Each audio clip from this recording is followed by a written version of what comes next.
list. Okay? Samantalang yung babae, sobrang tahimik. At ngayon, sila ay nagkakuluyan. Papala ko na natin sila. Siguro nung mga kaibigan nung sila ay pinala ni Cupido, no? Kasi itong si James ay nabansagan na playboy. Mga James na naman, ano?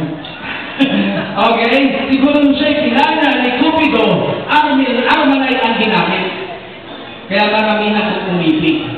Samantalang si babae, nung pinala ni Cupido, napana siya ng anesthesia.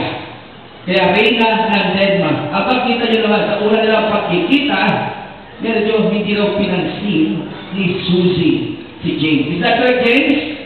Oh, dined mo ng contest. In spite sa pagkikogi ng ating kaibigan. Alam po niyo siguro si James ay naniniwala sa dalawang kasabihan. Ang una dyan, siyempre, yung ang tahimik na ilog, yan ang malalim. Kaya si James, ang ginawa niya, nag-aral siya ng scuba diving. Okay? At yung pangalawang kasabihan, ladies and gentlemen, walang mapigtimang birhen sa matyagang manalangin. Ang ginawa ni James, nagpamisa naman. Okay, ganun kayo taga. Paano ko na natin si James, ladies and gentlemen? And to make the long story short, alam po natin na siyempre sila ay meron ng supli ngayon. Di natin tiyatago yan, kasi pinagmamalaki natin yan, si Simone. And for the information of everybody, ang pangalang Simone ay nanggaling sa pelikula ni Al Pacino. And with the same title, Simone. It means simulation 1 or scene 1. Pagtugtungin ninyo, Simone ang lalabas. Kaya kayo, hulaan nyo na kapag sila ay nagkaanak ng pangalawa, ang pangalan, Scene 2. Tapos na tayo, Scene 1. Okay. And to summarize everything, hindi napapangabahin ito sapagkat naghihintay ang ating magaling na banda. Let's summarize everything with a song, Mr. DJ. Ito po ay medyo number 9 sa kabilang CD. Okay, ito po yung tinawag natin decomposition because I tried to use the story, the love story of the couple para makagawa po ng isang kanta. Meron po tayong original lyrics, sana magustuhan po nung dalawa. At pag-ipingan lang po sapagkat hindi ko na umulitin ito dahil nakakahiya. Mr. DJ, go. Pakinggan po natin na. It's about them. Ano yung sound of silence? Go, number 9. Isang paano ka po? Paano ka naman ako? Paano ka naman? Yeah!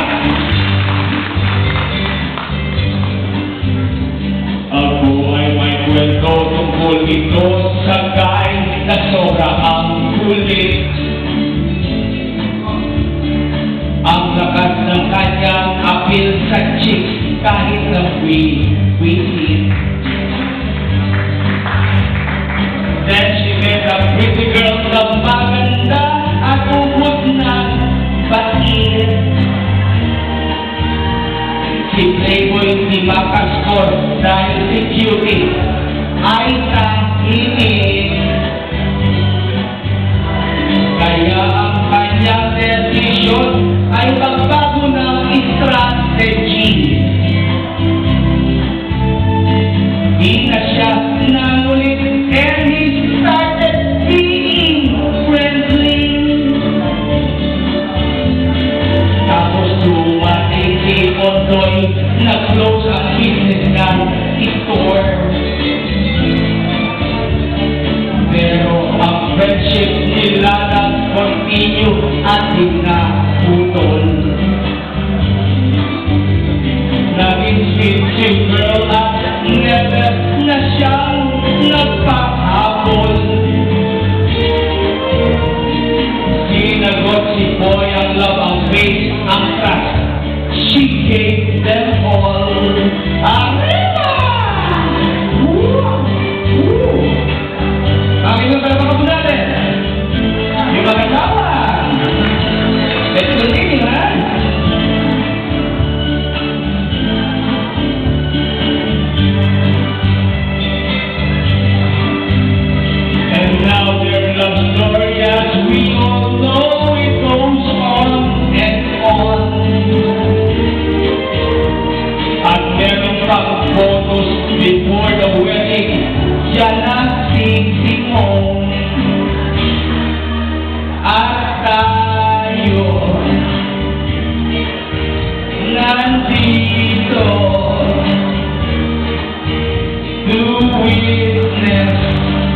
their eyes.